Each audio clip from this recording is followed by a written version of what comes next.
Hey everyone, and welcome! Today, we're going to dive into one of the most powerful parts of any sentence, the verb.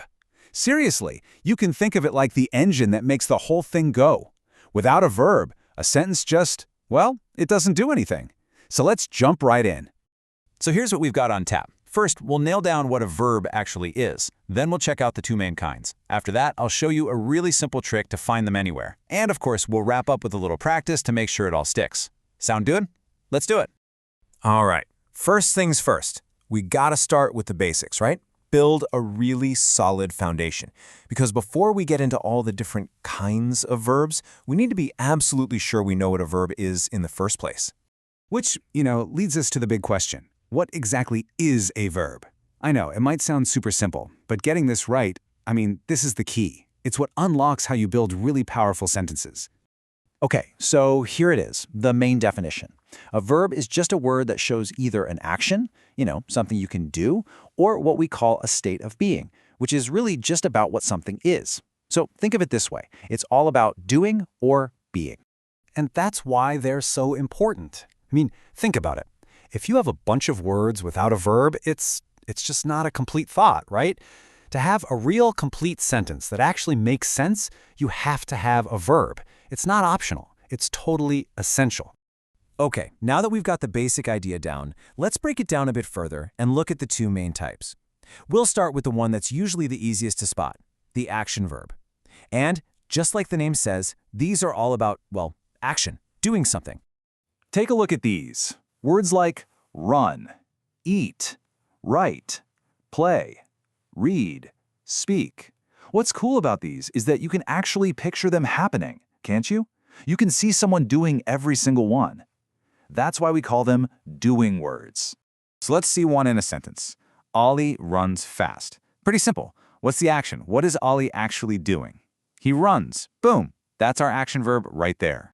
How about another one? Sarah writes neatly. Same question. What is Sarah doing? She writes. See? Super straightforward. That's the action. And let's do one more. The boys play football. What's the action here? Well, they play. It's a perfect example of how these action verbs really bring a sentence to life and give it some movement.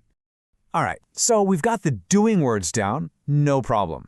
Now let's flip the coin and look at the other type, state verbs. Now these are a little trickier because they don't show any action. Instead, they just describe a state, or a feeling, or a condition, a state of being. So here are some really common ones. Words like is, am, are, know, like. You feel the difference, right? You can't really do is in the same way you can do run. These words are all about describing a state of being or a feeling. Let's look at an example. In he is a student, the word is isn't showing him doing anything. It's just connecting he to his state, what he is. In this case, he's a student. It tells us what he is.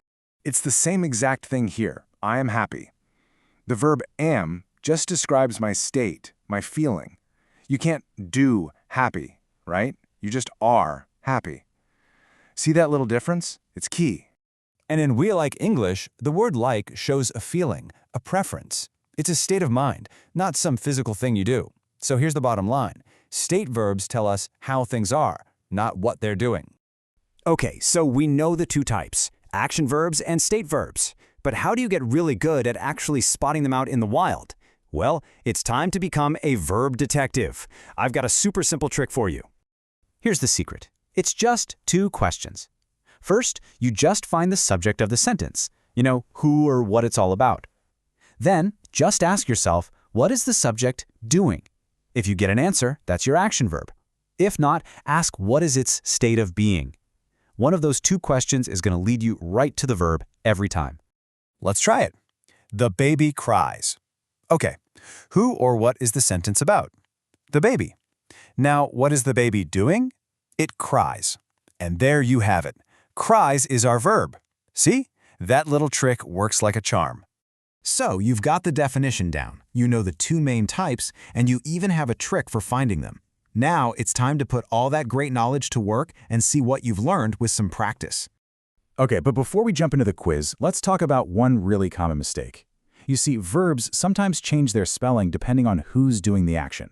For example, we say he goes to school, not he, go. And we say they are happy, not they is. This whole thing is called subject-verb agreement, and it's super important to get right. All right, first up, Ollie blank football. Should we use play or plays? I'll give you a second to think. Okay, so the subject is Ollie. That's just one person. So the right answer is plays. Ollie plays football. Okay, next one. She blank a letter. Is it right or writes? Again, she is just one person, so we need that S on the end of the verb. The answer is writes. She writes a letter. You're getting the hang of this. And for our last one, they blank my friends. Should it be is or are? Well, they means more than one person, so it's plural. And for plurals, we always use are. They are my friends. Nice work. All right, let's do a quick recap of the most important stuff. First, a verb shows action or a state of being. Simple. Action verbs are the doing words. State verbs are the being words. And probably the biggest rule of all, you absolutely need a verb to have a complete sentence. Period. You did some great work today. And listen, this isn't just about memorizing grammar rules. Getting good with verbs is really about making your own words come alive. The next time you're reading or writing, just start paying attention. Notice how a powerful action verb can create excitement or how a simple state verb can totally change the mood. So the real question to leave you with isn't just what a verb is, but what are you going to do with them to make your own ideas more powerful?